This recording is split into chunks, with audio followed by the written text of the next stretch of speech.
The emergence of the Fiends in the Mojave Wasteland cannot be understood as an isolated phenomenon, but rather as the result of overlapping environmental pressures, political neglect, economic disruption,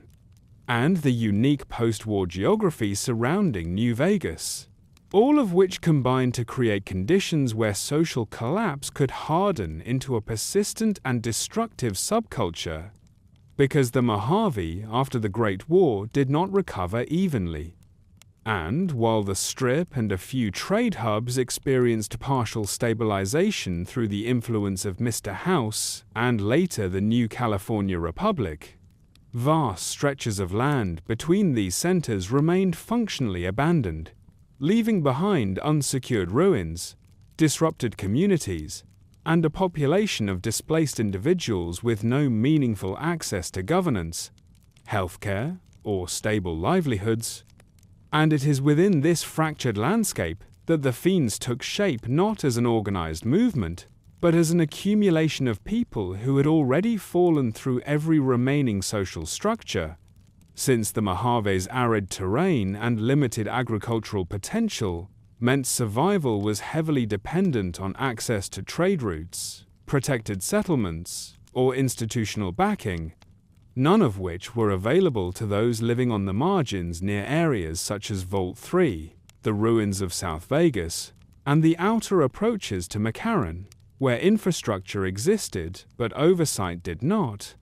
creating an environment where pre-war ruins supplied scavenged materials and chems flowed freely through black markets without any counterbalancing institutions to regulate or treat dependency, while the expansion of the new California Republic into the Mojave further complicated these conditions by prioritizing strategic locations like Hoover Dam and the Strip, while leaving surrounding zones under-patrolled, unintentionally creating pockets of lawlessness where individuals already disconnected from stable communities gravitated together for mutual survival rather than ideological unity. Because unlike structured factions such as the new California Republic or Caesar's Legion, the Fiends did not arise from a shared philosophy or long-term plan, but from a convergence of people whose lives had been shaped by instability, exposure, and untreated trauma, many of whom were likely former scavengers, drifters, or Vault 3 dwellers displaced after the Vault's fall, and whose continued existence depended on exploiting the only resources consistently available to them, namely abandoned buildings, unsecured supply routes, and a steady flow of chems that both numbed the harsh realities of wasteland life and created a shared dependency that substituted for social cohesion. And it is important to note that the Mojave's proximity to New Vegas itself played a significant role, because the Strip functioned as a magnet for migrants seeking opportunity, entertainment, or employment, yet only a fraction were able to integrate into its controlled economy, leaving many stranded outside its gates with diminished resources and heightened expectations, which often accelerated disillusionment and pushed individuals toward fringe survival strategies, particularly when combined with the availability of chems trafficked through the region by independent dealers and criminal intermediaries, making substance reliance not merely a personal choice, but an environmental inevitability for those without protection or support, while the broader political landscape further reinforced these conditions through neglect rather than direct malice. As the new California Republic's overstretched military and bureaucratic systems lacked the manpower to establish civil order across the entire Mojave, resulting in a patchwork of defended zones surrounded by largely ignored territory where small groups could grow unchecked. And in this vacuum, the Fiends did not need to conquer land or win loyalty, because no one was actively contesting these spaces, allowing them to expand simply by occupying abandoned structures and asserting dominance through presence rather than formal control. And this dynamic was intensified by the Mojave's role as a transit corridor between California and the interior, which brought a constant flow of caravans, mercenaries, and travelers whose movements created both opportunities for scavenging and a steady reminder of exclusion from the relative stability enjoyed by others, reinforcing a sense of alienation that fed further withdrawal from conventional society, while the environmental harshness of the Mojave itself cannot be understated, as extreme heat, limited water sources, and long distances between settlements increased mortality and reduced the likelihood of long-term planning among those already struggling to survive day to day, making short-term coping mechanisms more appealing than distant prospects of integration into formal factions, especially when such factions often demanded discipline, labor, or ideological conformity that many displaced individuals were neither equipped nor willing to provide.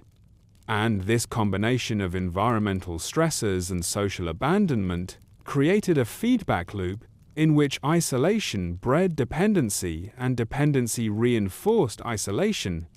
because individuals relying on chems to endure daily life found themselves increasingly incompatible with structured communities, pushing them further toward groups like the Fiends, where such behavior was normalized rather than punished, while the ruins surrounding New Vegas provided both shelter and symbolic reinforcement of a world that had already failed,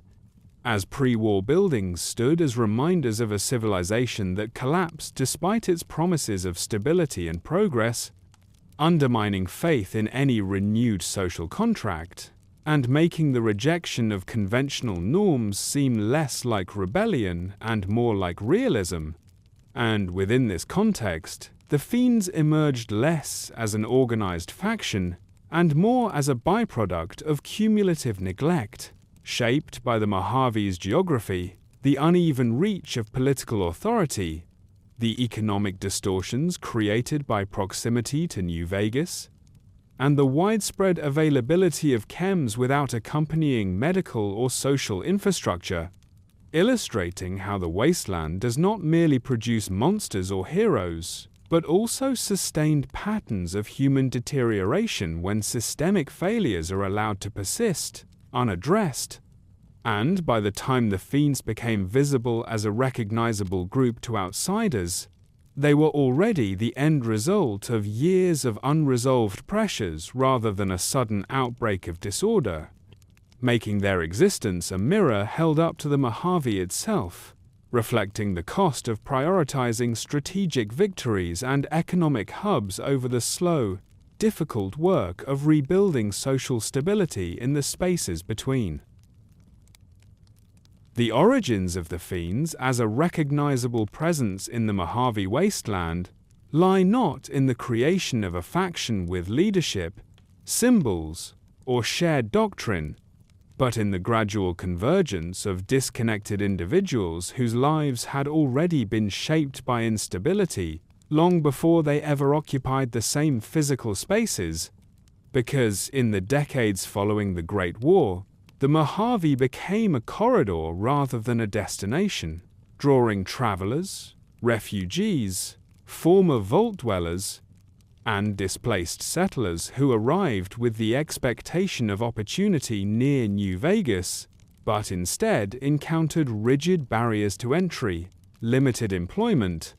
and an absence of social support once they fell outside the controlled environments of the Strip or New California Republic protected settlements. And for many of these individuals, the journey did not end with integration, but with stagnation on the outskirts of prosperity, where survival depended on scavenging, short-term arrangements, and informal networks, rather than long-term belonging, meaning the earliest elements that would later be identified as Fiends were not united by intention but by circumstance, often settling near one another simply because abandoned infrastructure, accessible ruins, and proximity to supply routes made certain locations marginally more survivable than others, particularly around South Vegas and the areas surrounding Vault 3, where pre-war structures still provided shelter and where trade traffic unintentionally supported informal economies. And these early groups lacked any sense of permanence or shared identity, instead forming loose clusters that dissolved and reformed as individuals moved, disappeared, or succumbed to the harsh realities of wasteland life. But over time, patterns began to emerge, as those who failed to integrate into more structured societies increasingly found themselves excluded from them, either due to behavioral incompatibility, health decline, or distrust of authority, creating a population that existed in a perpetual state of transience even while remaining geographically static. And it was within this environment that shared habits gradually replaced shared values, because individuals who relied on chems to manage pain, fear, or exhaustion naturally gravitated toward others who did the same, not out of loyalty but out of practicality, since access to chems required contacts, shared information, and a tolerance for behavior that more organized communities would not accept. And this informal acceptance became the closest thing to a unifying force among these early groups, creating a social space where dependency was neither hidden nor discouraged, but simply understood as part of daily survival, while the lack of centralized leadership during this phase meant that authority was situational rather than institutional, often shifting based on who controlled supplies, who had access to weapons, or who was capable of organizing short-term protection against outside threats. And because these roles were fluid, there was no incentive to establish rules or long-term plans, reinforcing a culture focused entirely on immediate needs rather than future stability, which further differentiated these groups from other raider organizations across the Fallout world that often formed around charismatic leaders or ideological frameworks. And as time passed, the continued expansion of the new California Republic into the Mojave unintentionally accelerated this fragmentation by formalizing borders and expectations that many marginal individuals could not meet, as citizenship, work permits, and structured labor systems favored those already capable of compliance, while offering little accommodation for those whose lives had been shaped by prolonged instability, effectively solidifying the divide between integrated settlers and the unanchored population that would later be labeled as Fiends, even though at this stage they did not yet see themselves as a collective entity. While the fall of Vault 3 marked a critical turning point not because it immediately created the Fiends, but because it introduced a sudden influx of displaced Vault dwellers into an already strained environment. Individuals who had lived in a controlled, insulated society and were abruptly forced into the wasteland without the skills, resilience, or external support networks required to adapt. And many of these former Vault residents did not disperse far, instead settling near familiar territory where they encountered existing fringe groups whose survival strategies, while unstable, offered immediate inclusion without judgment or expectation, further increasing the density of like-minded individuals in specific locations. And it is at this stage that the transition from scattered survivors to a recognizable group begins to take shape, not through conscious organization, but through repetition of shared behaviors, shared spaces, and shared dependencies, as living in proximity reinforced norms that discouraged restraint and rewarded access to short-term relief over long-term planning, while the absence of any external authority willing or able to intervene allowed these patterns to solidify unchecked. And importantly, the name that outsiders would eventually use to describe them was not initially adopted internally, but rather applied retrospectively by those who observed their behavior from a distance, meaning the identity of the Fiends was constructed as much by external perception as by internal cohesion. And this distinction matters because it highlights how the group's early formation was reactive rather than intentional, shaped by exclusion, neglect, and environmental pressure rather than ambition or ideology. And by the time the Mojave's more powerful factions began to recognize the Fiends as a persistent problem, the individuals involved had already spent years existing outside formal social contracts, making reintegration increasingly unlikely, as habits hardened into identity and survival mechanisms became normalized behavior, demonstrating that the origins of the Fiends cannot be traced to a single event or leader, but must instead be understood as the cumulative result of systemic failure to absorb and support those who fell through every remaining structure in the post-war Mojave, resulting in a group that was never meant to exist as a faction, but became one simply because nothing else was willing to claim them. The role of chems in shaping Fiend identity, behavior, and hierarchy is central to understanding how the group functions on a daily basis, because unlike most factions in the Mojave Wasteland, the Fiends are not held together by ideology, tradition, or long-term strategic goals, but by a shared dependence on substances that alter perception, suppress fear, and provide temporary relief from physical and psychological hardship, making chems not merely a tool or commodity, but the primary social glue that binds the group together. As in the absence of formal leadership structures or agreed-upon rules, access to chems becomes the most reliable measure of influence, status, and survival within Fiend society, since individuals who can secure, distribute, or protect these supplies naturally assume positions of authority without needing titles or formal recognition, creating a hierarchy that is fluid yet deeply consequential, where power is constantly reinforced through control of immediate gratification rather than long-term loyalty. And this dynamic shapes behavior in ways that distinguish the Fiends from other groups across the Fallout world. Because decision-making is often impulsive, reactive, and centered on the present moment, reflecting the chemical influence on cognition rather than deliberate planning. While the widespread availability of chems in the Mojave, particularly around New Vegas, plays a critical role in enabling this system, as the region's active black markets, remnants of pre-war pharmaceutical production, and trafficking routes connected to larger settlements ensure that chems remain more accessible here than in many other wasteland regions, allowing dependency to be sustained rather than curtailed by scarcity. And this abundance removes natural limits that might otherwise force moderation or discourage long-term reliance, instead encouraging escalation as tolerance builds, and individuals seek stronger or more frequent doses to achieve the same effects, further reinforcing cycles of dependency that shape daily routines, social interactions,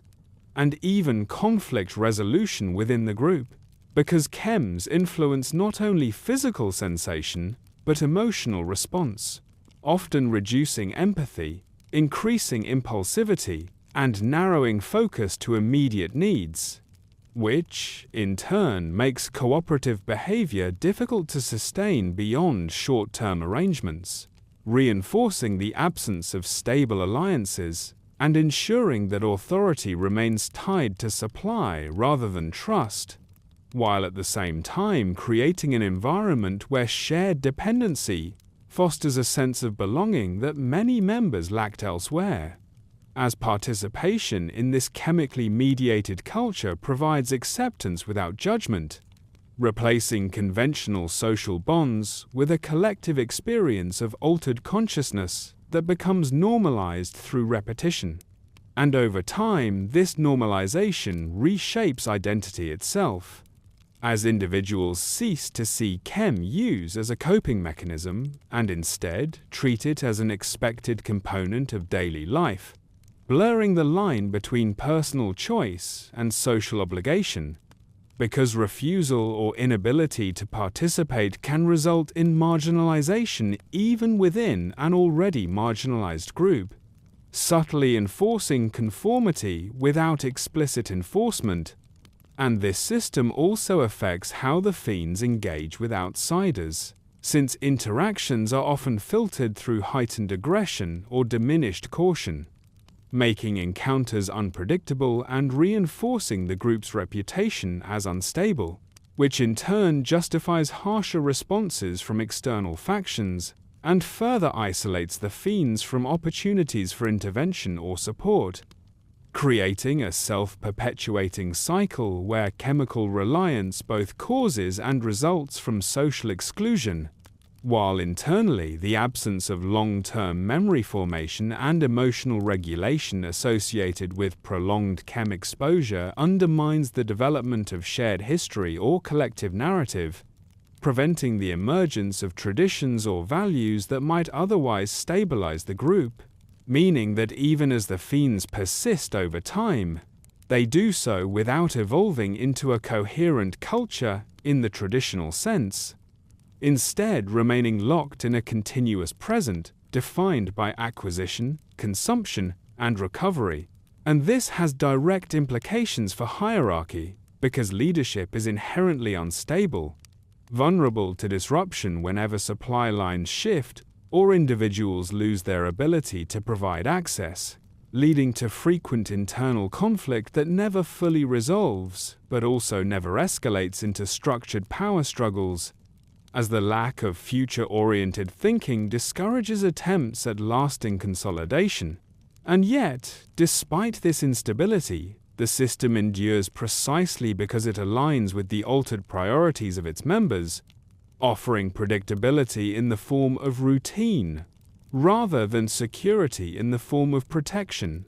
And, from a broader perspective, this chem-centered identity reflects the Mojave's failure to regulate, treat, or contextualize substance use within a framework of recovery or support, leaving dependency to function as both cause and consequence of social breakdown. And by the time the Fiends are recognized as a distinct presence in the region, chems have already shaped their behavior, relationships, and internal power dynamics so thoroughly that separating the group from chemical reliance would effectively dismantle the only structure they have ever known, illustrating how in the Fallout New Vegas setting, substances originally designed for medical or recreational purposes can become foundational elements of post-war societies when all other forms of stability have collapsed. Vault 3 and its fall represent the single most significant structural catalyst in the consolidation of the Fiends, not because the Vault was intended to produce such an outcome, but because its unique post-war history created a rare convergence of resources, location, and vulnerability that transformed a scattered population of fringe survivors into a concentrated and persistent presence, as Vault 3 was one of the few control vaults designed to function without an extreme social experiment, meaning its residents emerged into the post-war world with intact social norms, technical knowledge, and a functioning internal community, but without the defensive mindset or militarization that characterized other Vault populations. And when the Vault eventually opened, its inhabitants sought peaceful interaction and trade with the surrounding Mojave rather than isolation or domination, unknowingly positioning themselves at the center of a region already destabilized by unchecked chem circulation and transient groups seeking shelter and supplies, and the Vault's location near South Vegas made it particularly exposed, as proximity to New Vegas provided access to trade routes and scavenging opportunities while also attracting individuals who had been excluded from the Strip and nearby settlements, creating a steady flow of outsiders whose intentions varied widely. And in this context, the vault's openness became a liability rather than a strength, because without hardened security protocols or a culture of suspicion,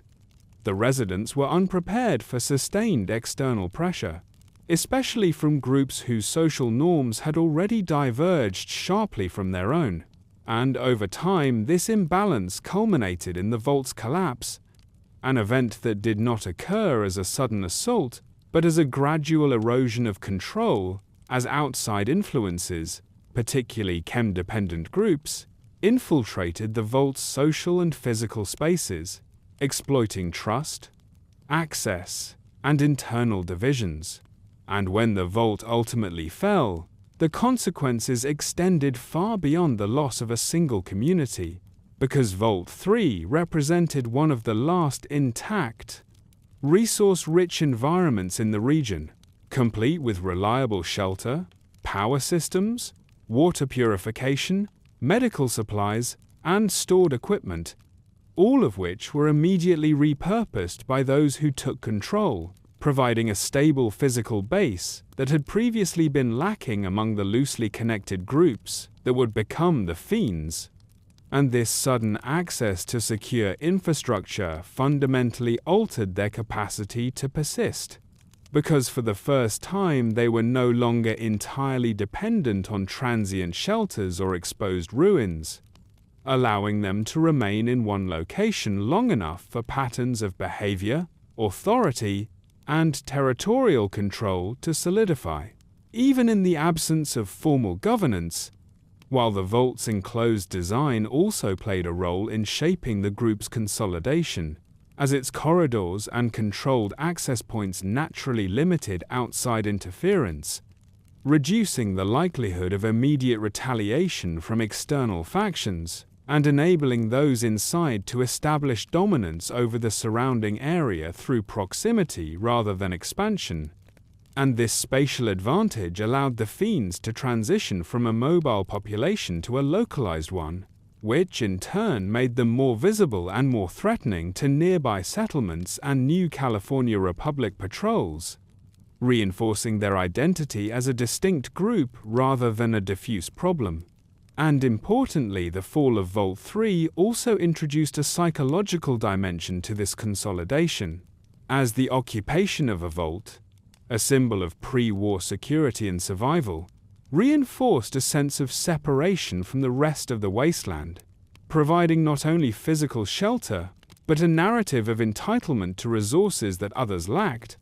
even if that narrative was never articulated explicitly. And this perception further discouraged any inclination toward integration or cooperation with external societies, as the vault's resources reduced immediate dependency on trade or goodwill, allowing internal dynamics to dominate without external moderation, while the displacement of Vault 3 residents added another layer to the Mojave's growing population of refugees, many of whom were unable to reclaim stability elsewhere, and whose absence removed a potential moderating influence on the region's fringe populations, indirectly strengthening the position of those who occupied the vault by eliminating a peaceful alternative model of survival. And from a broader perspective, the fall of Vault 3 illustrates how the failure to protect or integrate functioning communities can accelerate regional instability, because the loss of a single well-equipped settlement did not merely create a vacuum, but actively redistributed its resources to those least equipped to use them for reconstruction, transforming a symbol of preservation into a stronghold of disorder. And by anchoring the Fiends in a permanent location with access to technology, shelter, and supplies, Vault 3 enabled their transition from an amorphous collection of survivors into a consolidated presence that could exert sustained influence over the surrounding Mojave, setting the stage for the emergence of centralized figures and more defined internal structures that would follow, demonstrating that in the Fallout New Vegas setting, The fate of a vault can reshape an entire region not through intention, but through the unintended consequences of exposure, neglect, and imbalance. Motorunner's rise marks the moment when the Fiends shifted from a loosely consolidated presence, anchored by Vault 3, into a group defined by centralized influence, not because he imposed ideology or long-term vision, but because his control over critical resources aligned perfectly with the unstable social ecosystem already in place, allowing authority to emerge organically rather than through formal declaration. As Motorunner did not transform the Fiends by introducing order in the traditional sense, but by mastering the existing dynamics of chem dependency, territory, and fear in a way that no other individual had managed before, since his access to steady chem supplies, combined with his willingness to distribute them strategically, positioned him as an indispensable figure within Vault 3, where survival had become inseparable from consumption, and this dependence created a form of loyalty that did not require trust or shared values, only continued access, meaning that his authority was reinforced daily through routine rather than ceremony, while his background as a wastelander, shaped by the same conditions as those around him, allowed him to operate without attempting to fundamentally change Fiend behavior, instead amplifying it. Recognizing that stability within the group did not require restraint but predictability, and by ensuring that chems flowed reliably under his oversight, Motorunner reduced internal conflict over supply, not by eliminating it, but by making himself the central node through which it passed, thereby discouraging challenges that would disrupt access. And this subtle consolidation had significant consequences for the Fiend's capacity to function as a persistent force, because it replaced constant internal competition with a hierarchy based on proximity to distribution rather than physical dominance alone, allowing certain individuals to gain status as enforcers or intermediaries without formal titles, while those farther from the supply chain became increasingly marginalized, reinforcing the structure without the need for explicit enforcement. And the enclosed environment of Vault 3 further enabled this transformation, as its physical layout allowed Motorunner to control key access points and storage areas, turning architecture into an extension of authority, where movement and privilege were shaped by access rather than rules. And this spatial control limited the ability of rivals to organize effectively, ensuring that opposition remained fragmented and short-lived, while externally Motorunner's leadership altered how the Fiends interacted with the Mojave, as the group became more territorially consistent and more predictable in its behavior, which paradoxically increased both its threat level and its resilience, because outside forces now faced a centralized presence capable of responding rather than a scattering of individuals who would simply disperse under pressure. And this shift did not make the Fiends more strategic in the long term, but it did make them more enduring, as Motorunner's focus on maintaining supply and occupancy ensured continuity even as individual members came and went, creating an illusion of cohesion that masked the underlying instability of the group, while his leadership also discouraged integration or reform by tying survival directly to participation in existing patterns, as anyone seeking to alter behavior or reduce dependence would necessarily threaten the system that sustained his authority, making change incompatible with continued inclusion. And this dynamic highlights that Motorunner did not civilize the Fiends, nor elevate them into a conventional faction,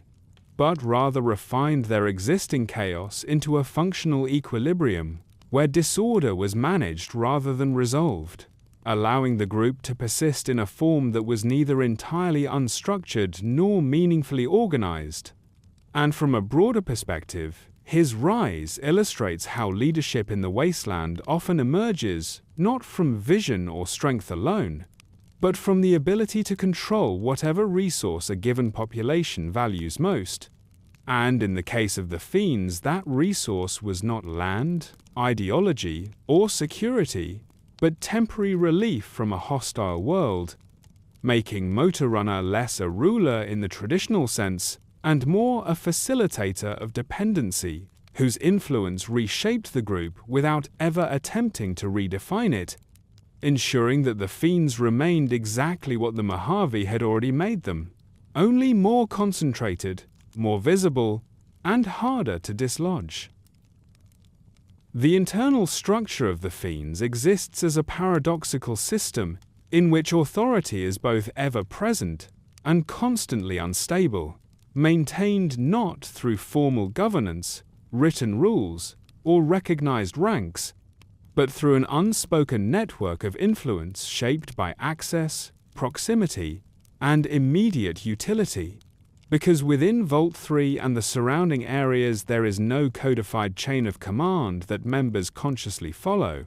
yet behavior consistently reflects an understanding of who holds power at any given moment.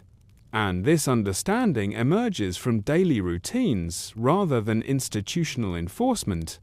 as individuals quickly learn that survival, safety, and access to resources depend on aligning themselves with those who control critical supplies, particularly chems, weapons, and defensible space, making obedience less a matter of belief and more a matter of practical calculation. While Motorrunner's presence at the center of this system provides a focal point for authority without eliminating competition entirely, allowing influence to cascade outward in diminishing layers, where those closest to the central supply enjoy relative privilege and security, and those on the margins exist in a state of constant vulnerability, reinforcing compliance through the fear of exclusion rather than punishment. And this structure is reinforced by the Fiend's social environment, which discourages long-term alliances and rewards immediate action, meaning that leadership roles are often temporary and conditional, granted only as long as an individual continues to provide value, whether through guarding access points, retrieving supplies, or enforcing territorial boundaries. And because these roles lack formal recognition, they can be revoked instantly if an individual loses capacity, disappears, or falls out of favor,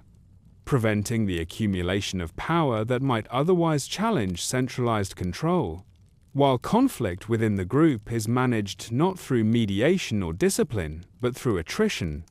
as disputes are resolved when one party loses the ability to compete, withdraws, or is displaced, allowing the system to self-regulate without ever stabilizing. And this absence of formal governance also limits accountability, as actions carry no lasting consequences beyond immediate outcomes, encouraging impulsive behavior while simultaneously making the group resistant to reform,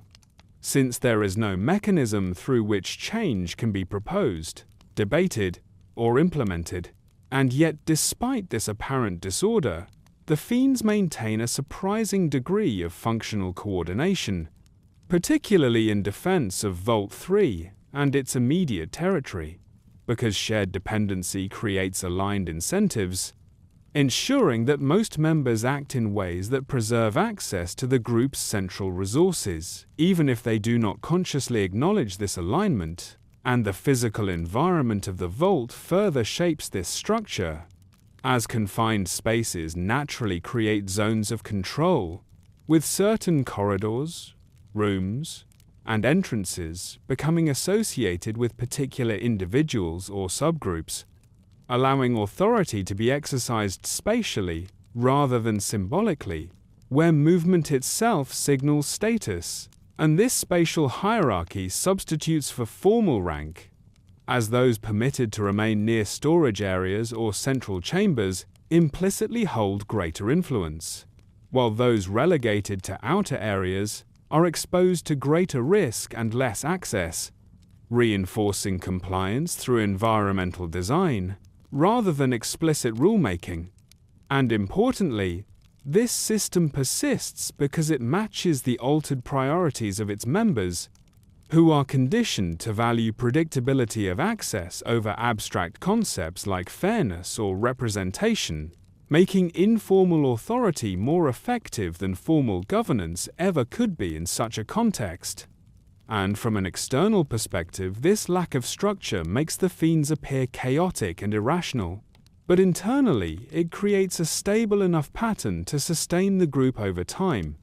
as the absence of rigid hierarchy allows rapid adaptation to loss, turnover, and pressure, ensuring that the group does not collapse when individual leaders are removed, while the central dependency on shared resources ensures continuity even as personalities change. And this combination of fluid authority and entrenched dependency illustrates how the Fiends maintain control without governance, relying on the wasteland's harsh incentives to enforce behavior more effectively than laws or ideology ever could, demonstrating that in Fallout New Vegas, power does not always require structure, only leverage over what people need most in the moment. The Fiends' relationship with pre-war ruins and scavenged technology is a defining aspect of their survival and identity, as these abandoned structures and remnants of the old world provide both material resources and environmental advantages that allow the group to maintain a persistent presence in the Mojave Wasteland. Because without the stability and shelter offered by pre-war buildings, the Fiends would be forced into constant movement, exposing them to external threats and reducing their ability to consolidate. And Vault 3 itself serves as the most prominent example of how a pre-war structure can shape group behavior, providing not only physical protection but also infrastructure for storing supplies, organizing activities, and controlling access, while smaller ruins scattered across the region, including partially collapsed homes, factories, and service stations, offer temporary refuge, concealment, and points from which to monitor trade routes, all of which enhance the group's operational flexibility. And scavenged technology extends beyond mere shelter, as pre-war weapons, armor, and tools allow the Fiends to compensate for the absence of formal training or strategic planning, enabling individuals with minimal skill to participate in defense, supply acquisition, or enforcement tasks, which in turn reinforces social hierarchies tied to resource access, because those who control or maintain critical equipment gain informal authority, while those without such access remain dependent.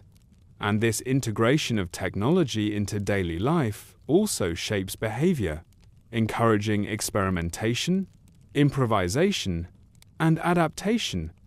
as pre-war devices often require modification to function reliably in the post-war environment, teaching members to value practical utility over aesthetics or brand recognition.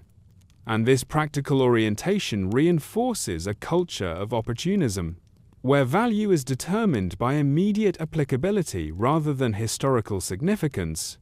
making scavenging both a necessity and a form of skill-based social differentiation, while the physical layout and condition of ruins further influence group interactions, as confined spaces encourage territoriality, choke points create leverage during disputes, and elevated or fortified positions allow control over movement, with these spatial dynamics shaping the informal authority structures already dependent on resource access, so that leadership emerges through occupation of advantageous positions rather than formal appointment, and the Fiends' reliance on pre-war technology extends into mobility and logistics as well, with salvaged vehicles, generators, and rudimentary communications tools, facilitating supply runs, coordinated movements, and territorial defense, enhancing the group's ability to respond to threats from the new California Republic, other raider groups, or environmental hazards, while at the same time the scarcity of fully functional technology ensures that these resources are both highly contested and highly valued, reinforcing social cohesion among those with access while driving competition among those without. And the moral dimension of this scavenging is notable, because the Fiends rarely distinguish between abandoned property, pre-war ownership, or functional necessity, reflecting a practical survivalist ethic rather than ideological theft, as in the context of a harsh and largely unregulated environment. The lines between resource acquisition and trespass are functionally irrelevant, and this attitude extends to maintenance, as members often cannibalize equipment for parts, jury-rigged devices, or repurpose components in ways that would be unrecognizable to pre-war designers, emphasizing adaptability and improvisation over formal understanding. And the presence of pre-war ruins also reinforces the group's social and psychological identity, because occupying structures that were once symbols of stability, authority, or comfort creates a juxtaposition between past order and present chaos, reinforcing a sense of separation from mainstream Mojave society while simultaneously providing tangible markers of persistence, as, even in ruin, these buildings offer a stage on which the Fiends can exercise agency, claim territory, and negotiate their presence in the broader wasteland. And in a larger context, this relationship between the Fiends and pre-war ruins illustrates how post-war survival is mediated through environmental exploitation, resourcefulness, and the ability to integrate legacy infrastructure into new social systems, demonstrating that, in Fallout New Vegas, the remnants of the old world are not merely relics, but active components in the formation, persistence, and identity of post-war groups, shaping behavior, hierarchy, and culture in ways that endure across generations. Interactions between the Fiends and the new California Republic military presence are complex, fluctuating between sporadic conflict, indirect avoidance, and opportunistic engagement, because the Fiends operate within a social and geographic space that the new California Republic has only partially stabilized, leaving stretches of the Mojave Wasteland under minimal oversight, where both groups encounter one another primarily as a consequence of proximity rather than deliberate strategy. And while the Republic's forces are structured, disciplined, and focused on protecting supply lines, settlements, and strategic locations such as Hoover Dam, the Fiends occupy peripheral zones, exploiting abandoned structures, ruins, and trade routes that fall outside the scope of sustained patrolling, which results in interactions that are often incidental, reactive, and shaped by immediate circumstances, rather than sustained campaigns or coordinated operations. And this dynamic creates a feedback loop, because the Fiends learn to adjust their movements, tactics, and territorial claims based on observed patrol patterns, while the new California Republic adapts its approach according to the perceived threat, often deploying smaller reconnaissance units or temporary outposts, rather than committing large-scale forces to areas considered marginal, which reinforces the Fiends' ability to persist with minimal direct confrontation. And when encounters do occur, they tend to follow predictable patterns, shaped by differences in mobility, familiarity with terrain, and access to pre-war technology, as the Fiends leverage their intimate knowledge of abandoned buildings, tunnels, and supply caches to avoid prolonged engagement, striking opportunistically or withdrawing before the Republic can mobilize a coordinated response. And these interactions are further complicated by the Fiends' chem dependence, which affects their behavior unpredictably, sometimes leading to reckless aggression, heightened territoriality, or disorganized retreats, while at other times enabling moments of intense cohesion and rapid response that can surprise Republic forces. And despite the apparent asymmetry in organization and resources,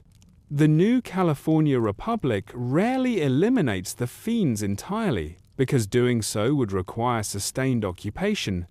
which is impractical given the Republic's logistical priorities and the relatively low strategic value of the areas the Fiends inhabit, meaning that interactions often consist of containment, deterrence,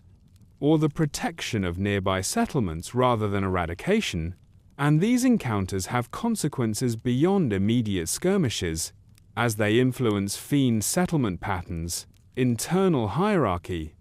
and operational decisions, because the threat of Republic observation or intervention encourages leaders like Motorrunner to consolidate control, regulate access to key resources, and enforce temporary compliance among members to avoid detection or disruption, while also shaping the distribution of chems, weapons, and personnel across occupied territory to maintain readiness. And from the perspective of the new California Republic, the Fiends represent a persistent but manageable nuisance, illustrating the limits of military power in a vast, decentralized, and largely ungoverned environment, where containment often becomes more feasible than elimination. And these interactions ultimately reinforce the Fiend's identity as a localized, adaptive force, because the presence of an external authority, even one not fully engaged, imposes pressures that shape behavior, territorial boundaries, and social cohesion, while simultaneously validating the group's occupation of the Mojave as a space in which conventional rules of society have diminished influence. And by examining these dynamics, it becomes clear that the Fiend's persistence is not solely a product of internal cohesion or chemical dependence, but also of the strategic and logistical realities imposed by the new California Republic's partial control, creating a scenario in which conflict, avoidance, and adaptation coexist, allowing both groups to pursue their respective priorities while maintaining a tenuous, evolving equilibrium across the wasteland, reflecting broader themes in Fallout New Vegas about the interplay between structured authority and decentralized survival in a post-apocalyptic environment. The economic impact of the Fiends on trade routes and regional stability in the Mojave Wasteland is significant, not because they operate within conventional markets or adhere to formal economic principles, but because their presence introduces persistent risk, resource diversion, and localized disruption that ripple outward across both formal and informal supply networks, as caravans traveling to and from New Vegas, settlements under New California Republic protection, and independent trading hubs must account for areas under Fiend influence, adjusting routes, schedules, and cargo to reduce exposure to theft, ambush, or opportunistic raids, which in turn increases transportation costs, delays, and logistical complexity. And while these interactions are often episodic rather than systemic,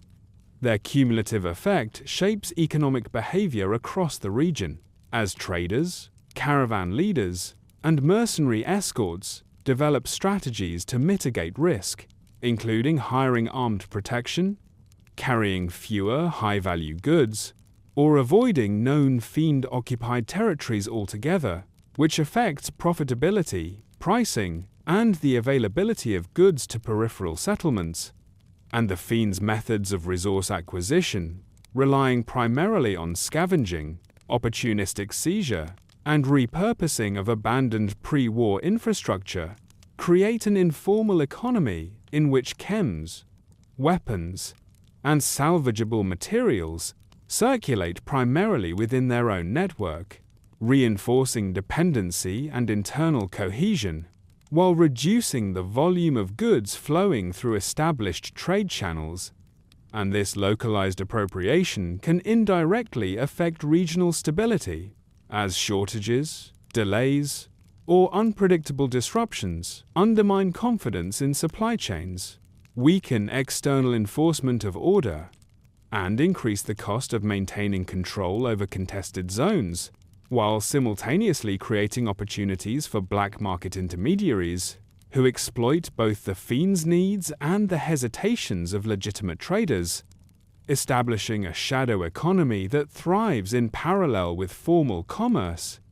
And the concentration of Fiends in areas such as Vault 3 and surrounding ruins magnifies these effects by establishing semi-permanent zones of influence where outsiders must exercise caution,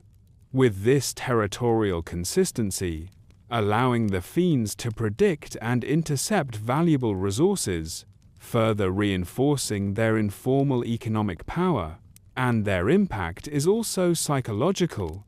as the constant potential for disruption shapes perceptions of risk among travelers and merchants, influencing where trade occurs, how resources are allocated, and which routes are deemed viable,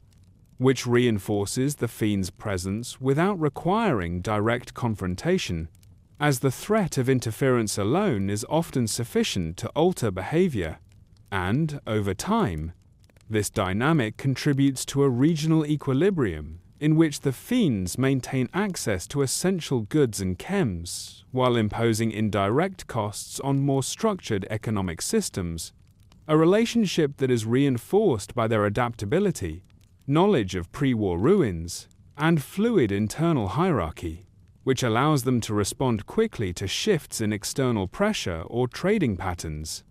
while the larger New California Republic and independent settlements adjust to their presence by concentrating forces, limiting high-value traffic through exposed areas, or establishing protective hubs, creating a layered system in which formal and informal economies coexist with friction. And this friction shapes the Mojave's broader social and political landscape, demonstrating that even groups lacking formal governance, ideology, or strategic vision can exert meaningful influence over regional stability, and that the economic consequences of marginalized actors in a post-apocalyptic environment extend beyond immediate theft or disruption, affecting patterns of settlement, trade, and resource distribution in ways that are persistent, adaptive, and deeply intertwined with the geography, infrastructure, and ongoing survival strategies of both the Fiends and the communities around them, illustrating a fundamental principle in Fallout New Vegas that power and influence are not limited to formal institutions, but can emerge organically through occupation, resource control, and the manipulation of risk in a complex and unstable landscape. How the Fiends differ from raider groups in other regions of the Fallout world is evident in several fundamental aspects of their organization, behavior, and interaction with the environment. Because while most raider factions operate with a combination of opportunistic predation and loosely enforced social norms, the Fiends exhibit patterns shaped by the specific conditions of the Mojave Wasteland, their proximity to New Vegas, and their historical development around Vault 3, resulting in a group that is neither fully transient nor entirely anarchic, but instead a semi-stable presence defined by localized occupation, resource dependence, and fluid internal hierarchy. And unlike raider groups in regions such as the Capital Wasteland or the Commonwealth, whose actions are often motivated by territory acquisition, ideological allegiance, or revenge cycles, the Fiends' behavior is overwhelmingly influenced by the immediate availability of chems, control over pre-war infrastructure, and the necessity of survival in a marginal zone, which produces patterns of aggression, cooperation, and movement that are reactive rather than premeditated, as they prioritize immediate needs and opportunities over long-term strategy. And this difference is reflected in their social structure, which lacks formal leadership titles, codified ranks, or consistent discipline, with authority emerging situationally through control of key resources, strategic positions, or chemical supply, rather than through charisma or declared mandate, contrasting with other raider groups that often rely on strong personalities or fear-based leadership to enforce compliance. And the Fiends' use of pre-war ruins and scavenged technology further distinguishes them,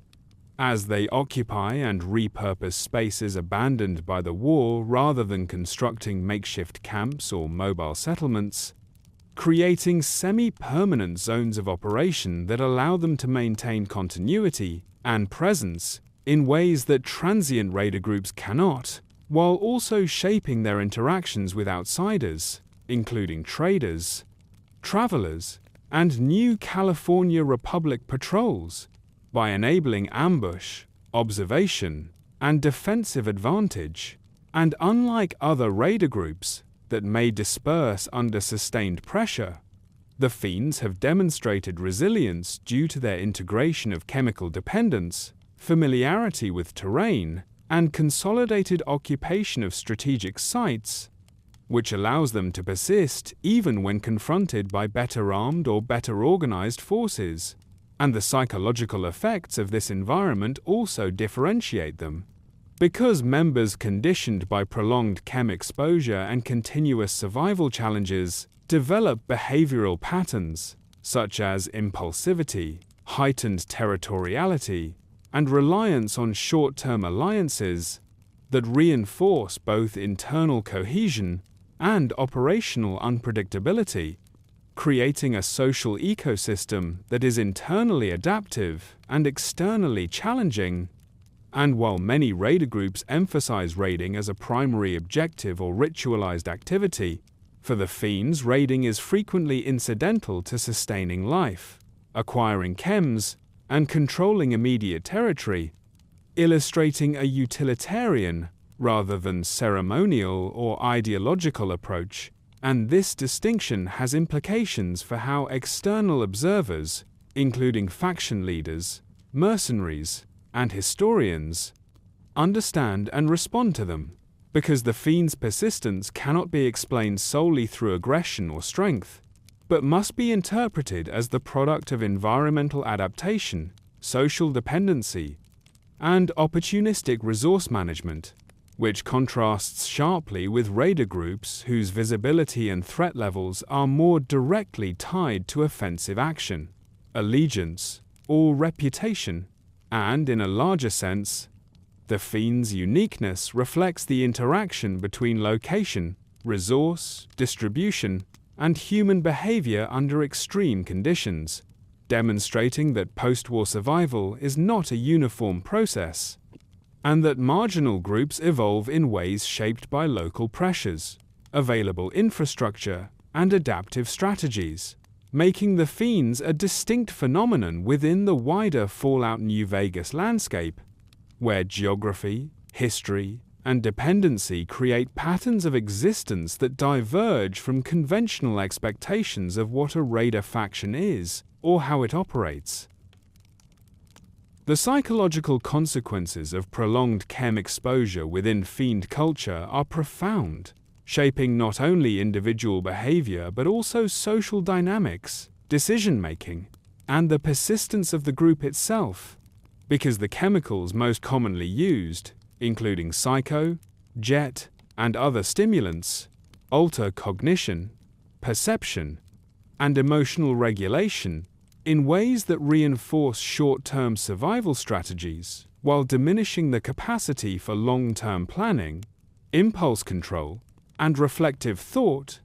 And over time, these effects accumulate, creating a population in which immediate gratification and rapid response dominate behavior, while considerations such as safety, cooperation, or future consequences are consistently deprioritized. which reinforces the fluid and situational authority structures that characterize the group, as those who can supply or control access to chems gain disproportionate influence over the collective, while those who lack access are marginalized or forced to comply. And these chemical effects also interact with environmental stresses, as the Mojave's harsh conditions, scarcity of water and food, and proximity to New Vegas create chronic stress that compounds the neurological and emotional impact of substance use, producing heightened aggression, desensitization to risk, and a narrow focus on immediate stimuli, which in turn shapes conflict both internally and externally, because members under chem influence are more likely to respond impulsively, escalate disputes rapidly, or take actions that would appear irrational to outside observers, yet which serve to maintain immediate survival and reinforce group cohesion through shared experience, while social bonds within the Fiends are simultaneously strengthened and distorted by chem use, as shared consumption creates a sense of belonging and ritualized interaction, yet undermines trust, empathy, and the ability to engage in consistent long-term relationships, making the group cohesive in behavior but fragmented in understanding. And cognitive effects, such as impaired memory, altered perception of time, and reduced executive function further contribute to the group's operational patterns, as members forget prior conflicts, misjudge threats, and prioritize immediate sensory rewards over strategic considerations, which paradoxically allows the Fiends to persist as a semi-stable entity, because the lack of long-term planning reduces predictability to outsiders, while reinforcing immediate obedience to those controlling chemical supply, and prolonged exposure also has physical consequences that reinforce psychological effects, as the depletion of health, increased susceptibility to injury, and accelerated fatigue create additional stresses that amplify dependency and encourage behaviors aligned with maintaining access to chems, while simultaneously increasing reliance on social and territorial networks controlled by influential individuals. And these physiological and psychological cycles feed into cultural norms, as repeated chem use normalizes altered behavior, reducing stigma internally, and creating expectations that new or young members adopt similar patterns quickly, embedding chemical reliance into identity itself. And over time, these patterns shape the perception of the Mojave environment, as members under influence are more attuned to immediate hazards, rewards, and opportunities than to abstract threats or long-term consequences, reinforcing the reactive and opportunistic behaviors for which the Fiends are known. And from a broader perspective, the psychological consequences of chem exposure illustrate how environmental pressures, resource scarcity, and substance availability interact to create adaptive but destabilizing behavioral systems, showing that within Fallout New Vegas, human cognition and social cohesion are directly influenced by chemical dependence, and that survival strategies in extreme post-war conditions are inseparable from the substances that individuals rely on to endure, shaping not only what the Fiends do, but who they are, and how they persist across time in a harsh, marginal landscape. The Fiends can be understood as a symptom of larger systemic failures in Mojave society, as their emergence, persistence, and behavior reflect the cumulative effects of environmental neglect, political inattention, and social fragmentation in the post-war region, because the Mojave Wasteland, despite its proximity to centers of relative stability such as New Vegas and Hoover Dam, remained a largely ungoverned expanse where individuals lacking resources, social support, or protective networks were left to fend for themselves, and the absence of effective intervention by the new California Republic, mercantile coalitions, or other stabilizing entities created conditions in which marginalized groups could consolidate power, claim territory, and develop patterns of survival that were adaptive in the short term but destructive over time. And this neglect was compounded by the uneven distribution of infrastructure, pre-war technology, and trade access, which allowed certain zones to become hubs of opportunity while leaving surrounding areas exposed to lawlessness, chemical dependence, and social instability. And the failure of formal institutions to engage meaningfully with these peripheral populations meant that individuals displaced by the collapse of Vault 3, failed settlements, or migratory pressures had few alternatives, reinforcing the reliance on informal networks such as the Fiends for protection, sustenance, and social belonging, while simultaneously allowing behaviors that would be unacceptable in more structured societies to persist unchallenged. And the systemic failure extends beyond governance into economic and cultural dimensions, because the Mojave's trade routes, black markets, and resource flows were inadequately monitored and unevenly protected, facilitating the movement of chems, scavenged technology, and weapons into the hands of those least equipped to use them responsibly, which amplified instability, reinforced hierarchies tied to resource control, and strengthened the internal cohesion of groups like the Fiends at the expense of wider social order. And culturally, the lack of engagement, education,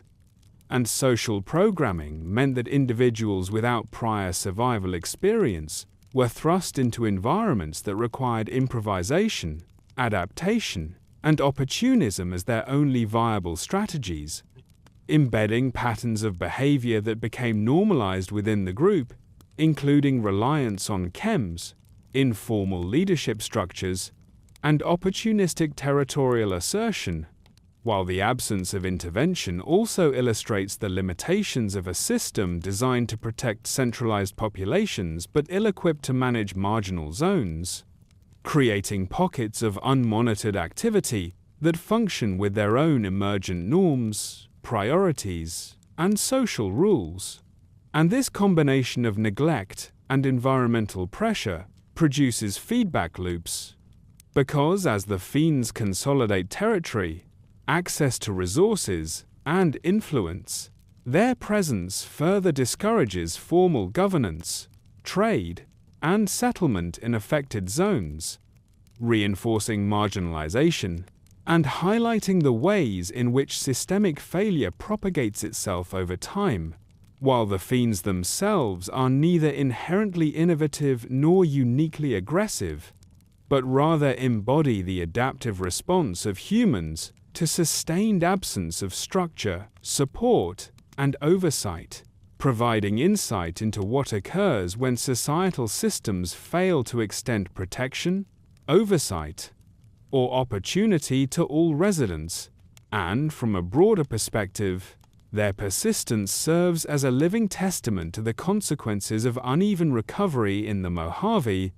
showing that groups like the Fiends are not merely criminal anomalies, but predictable outcomes of environmental exposure, political neglect, and social fragmentation,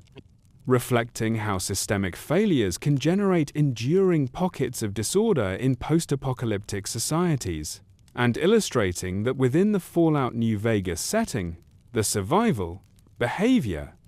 and identity of marginalized populations are inseparably linked to the failures and absences of broader governance, economic planning, and cultural continuity. Attempts by outside forces to suppress or eliminate the Fiends have historically struggled to achieve lasting success, not because the group possesses formal military strength or sophisticated tactics, but because the combination of environmental familiarity, social fluidity, and chemical dependence creates a resilient and adaptive system that resists conventional intervention as the Mojave Wasteland's geography provides abundant cover, hidden routes, and pre-war structures that allow the Fiends to evade or absorb pressure from the new California Republic, mercenary groups, and other organized factions, while their decentralized authority structure ensures that leadership removal does not collapse the group, because influence is distributed situationally through resource control rather than formal hierarchy. And when a figure such as Motorrunner is incapacitated or eliminated, another individual can quickly assume control over supply points and territory, maintaining continuity without the need for formal succession or planning. And external campaigns are further complicated by the Fiends' integration of pre-war technology and scavenged weapons, which allow even minimally skilled members to create defensive advantages, ambush points, and improvised traps, enhancing survivability during encounters with better-equipped forces, while their persistent use of chems reinforces behavioral unpredictability, as members may respond to threats with sudden aggression, impulsive retreat, or coordinated bursts of activity that are difficult to anticipate, and the combination of mobility, environmental mastery, and chemically influenced behavior ensures that external forces cannot reliably project power over the areas the Fiends occupy without committing disproportionate resources, which the new California Republic and other factions are generally unwilling or unable to do due to competing priorities, the scale of the Mojave, and logistical constraints. And these challenges are compounded by the social consequences of suppression efforts, as aggressive action against the Fiends often displaces individuals into surrounding zones, spreading instability rather than containing it, while simultaneously generating resistance, reinforcing territorial identity, and creating opportunities for recruitment of additional marginal survivors who perceive the group as resilient, enduring, and capable of withstanding external pressure. And the indirect effects of outside attempts at suppression also manifest economically, because disruption of supply routes or temporary removal of leadership can interrupt chems, weapons, and scavenged materials, prompting adaptations in distribution networks, emergent internal authority, and behavioral modification that preserve access and cohesion, making temporary setbacks less consequential than they might appear. And historically, these attempts have included patrols, targeted raids, and pressure on trade routes, all of which achieved localized, short-term results, but failed to dismantle the systemic underpinnings of the group because the Fiends' survival strategy is less dependent on population size or centralized coordination than on flexibility, opportunism, and environmental exploitation, which collectively allow them to persist in the face of external pressure. And this resilience is reinforced culturally, as members internalize survival lessons from previous interventions, developing an implicit knowledge of patrol patterns, response times, and vulnerabilities, which reduces the effectiveness of subsequent operations. And from a broader perspective, the difficulty of eliminating the Fiends highlights the limitations of conventional authority and military power in post-apocalyptic landscapes, showing that persistence in such environments is less a function of strength and more a product of adaptation, decentralization, and resource-based influence, meaning that efforts to suppress or eliminate the group repeatedly underestimate the role of chemical dependence, spatial knowledge, and emergent authority in sustaining marginalized populations. And ultimately, the Fiends endure not because they are invincible, but because the structural conditions of the Mojave, combined with their own adaptive behaviors, create a system that absorbs, deflects, and mitigates external intervention, illustrating a broader principle within Fallout New Vegas that resilience can emerge from instability, dependence, and opportunistic adaptation rather than formal organization or strategic foresight. The long-term outlook for the Fiends under different canonical Mojave outcomes depends on the interplay between regional power structures, resource availability, and the persistence of environmental and social pressures, because their survival is inextricably tied to the systemic conditions that created them, and shifts in governance, trade, stability, or territorial control have cascading effects on their behavior, cohesion, and identity. And in scenarios where the new California Republic consolidates control over the Mojave, establishes secure trade routes, and enforces law and order, the Fiends are likely to face increasing pressure through sustained patrols, targeted raids, and restrictions on the flow of chems and other critical resources, which could fragment the group, reduce access to territory, and force individuals to either integrate into formal society, disperse into more marginal regions, or adapt their survival strategies to smaller, more mobile configurations. And in cases where New Vegas maintains relative independence under Mr. House, the Fiends may continue to exploit the buffer zones outside the Strip, leveraging the city's economic activity and trade flow while remaining largely outside direct oversight, allowing them to persist in their semi-permanent strongholds.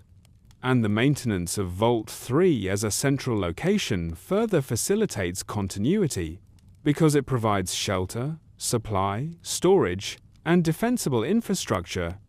enabling the group to maintain internal hierarchies and social norms even under intermittent pressure, while the availability of chems continues to reinforce behavioral patterns, dependence, and informal authority.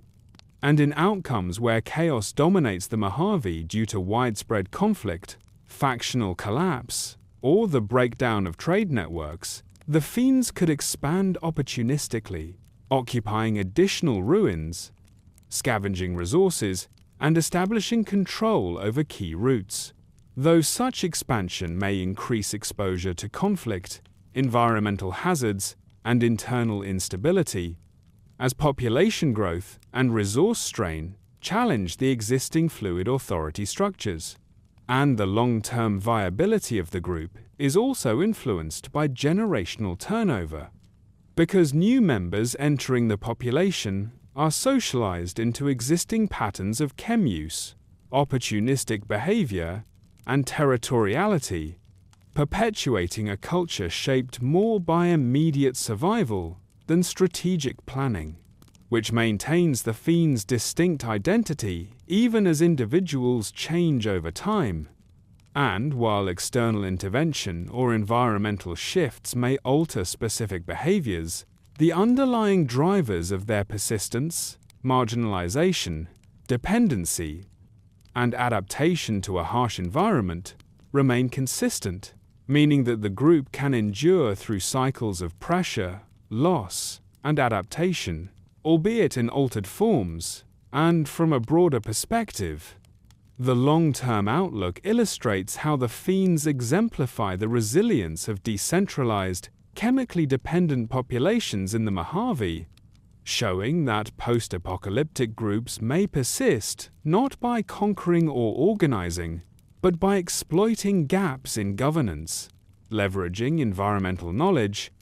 and maintaining social structures rooted in immediate necessity rather than ideology. And this persistence has consequences for surrounding communities, trade networks, and factional stability,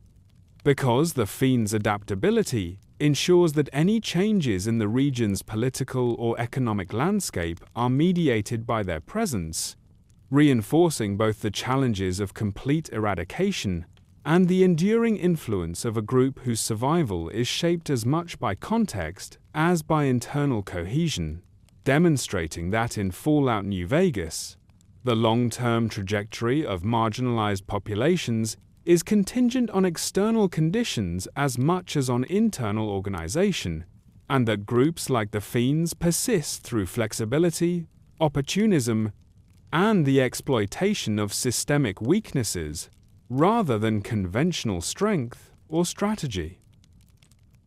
The Fiends serve as a reflection of the broader themes in Fallout New Vegas, illustrating the interplay between neglect, addiction, and survival, because their existence is not merely the result of individual choices, but of systemic failures, environmental pressures, and the human need for connection and coping mechanisms in a post-apocalyptic landscape.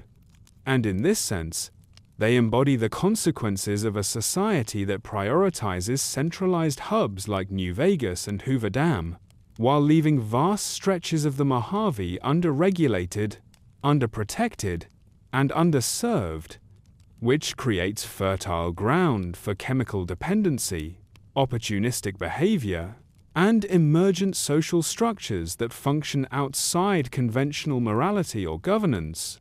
And their reliance on chems highlights the ways in which addiction becomes both a survival tool and a mechanism for cohesion, enabling members to endure physical and psychological hardship while simultaneously reinforcing hierarchies, shaping behavior, and mediating social interactions within the group, because access to substances becomes a proxy for influence and authority in a context where traditional institutions and rule systems are absent, while their occupation of pre-war ruins, scavenged technology, and marginal zones demonstrates how survival strategies are intimately tied to the environment, with shelter, resources, and terrain shaping both daily behavior and long-term adaptation. And the Fiends' interactions with external forces such as the New California Republic reveal the limitations of formal power when confronted with decentralized, chemically dependent, and environmentally adapted groups, illustrating that survival and influence in the Mojave are determined as much by knowledge, flexibility, and opportunism as by conventional strength. And psychologically, the group reflects the cost of prolonged exposure to extreme conditions, substance dependence, and social marginalization, producing patterns of impulsivity, aggression, and short-term prioritization that perpetuate cycles of instability while also providing a shared identity and sense of belonging. And in their persistence across time, the Fiends highlight the ways in which systemic neglect creates enduring consequences, because even as political authorities, economic actors, and other factions attempt containment or suppression, the underlying environmental and social conditions that produce the group remain largely unaddressed, ensuring that they adapt, endure, and continue to shape the region, and narratively, they function as a mirror for the player and the broader setting, emphasizing the fragility of social systems, the consequences of human dependence on chemicals, and the challenges of survival in a world where infrastructure, governance, and morality have been fractured. And in this way,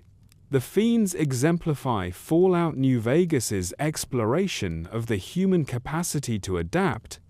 exploit, and endure in the face of neglect, showing that post-apocalyptic survival is not merely a question of combat or strategy, but of navigating a landscape defined by scarcity, dependency,